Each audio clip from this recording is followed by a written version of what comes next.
So, so the local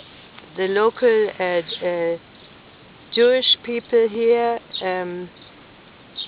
let go. They couldn't teach their daughters, and so in a very short time, in about 10 years, let's say, or 15 years, the whole tradition of this area, Dalton, Alma, the young women have forgotten to deal with wool, to don't do any more with the wool.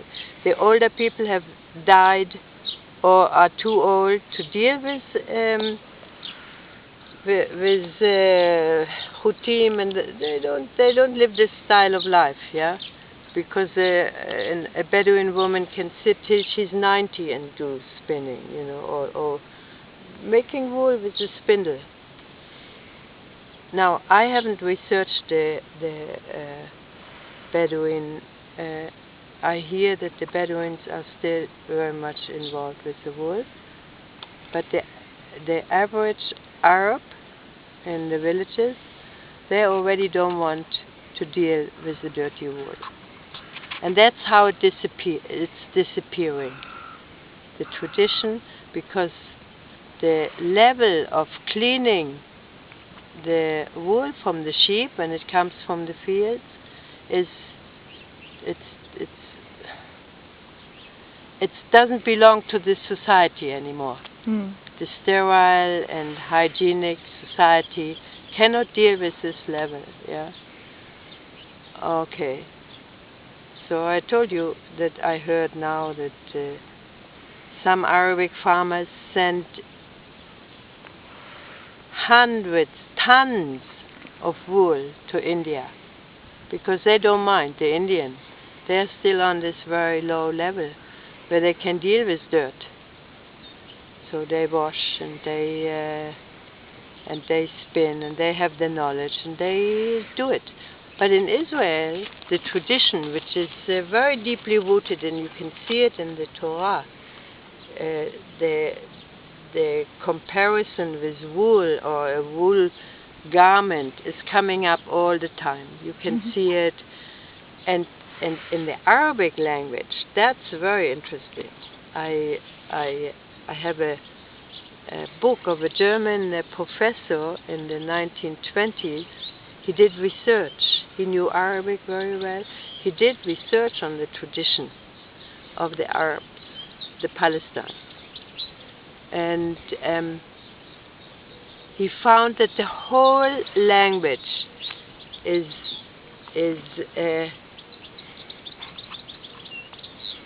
constructed with idioms of the local crafts.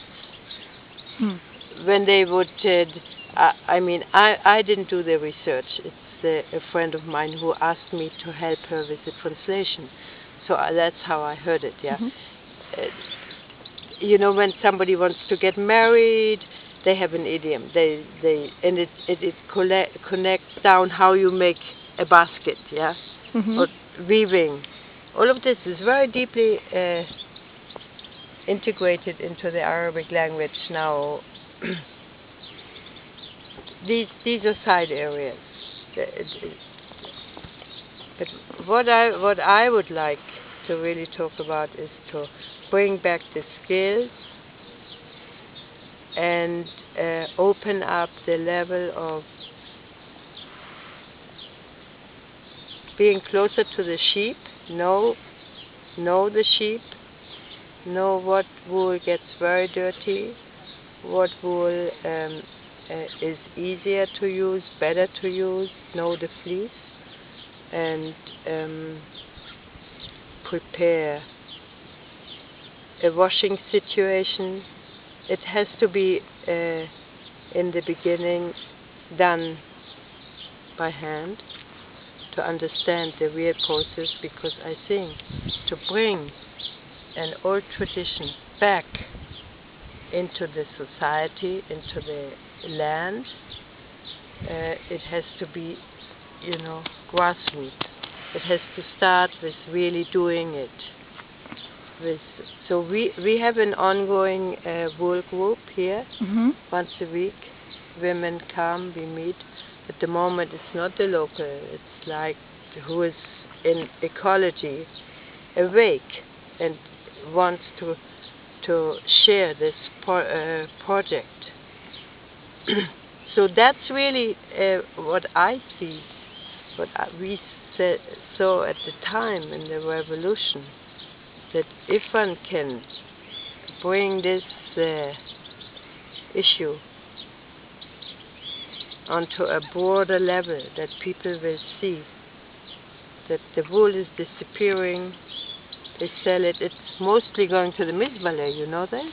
No. It's thrown away, tons and tons of wool, and it has a much longer span of disintegrating to the earth. So it's all wrong. It's all wrong. This whole idea of throwing the wool to the Mizbale is wrong. And I think we need to wake up and bring one very important raw material back into circulation.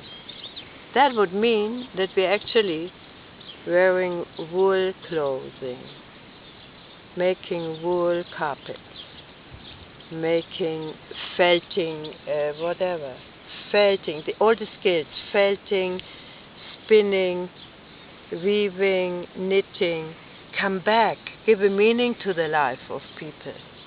Yeah, like here in Kadita, it's so cold. To furnish a whole house with locally collected wool, cleaned and spun and woven, or felted carpets, you can design, you can put your art in, a whole new world is opening for the revolution as a practical involvement. That's how we saw it. Yeah, but it went so fast that I was standing there with my Hebrew not good enough, and Chezi understood what I was talking about. Yeah, and he immediately bought me 2 big ballots of wool. When I said that to him and I explained the vision, he bought 2 big ballots of wool, and we immediately started in the village here.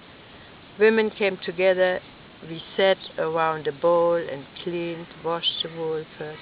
And once you get into it, the really dirty moment is not very long, you know, where it's really dirty.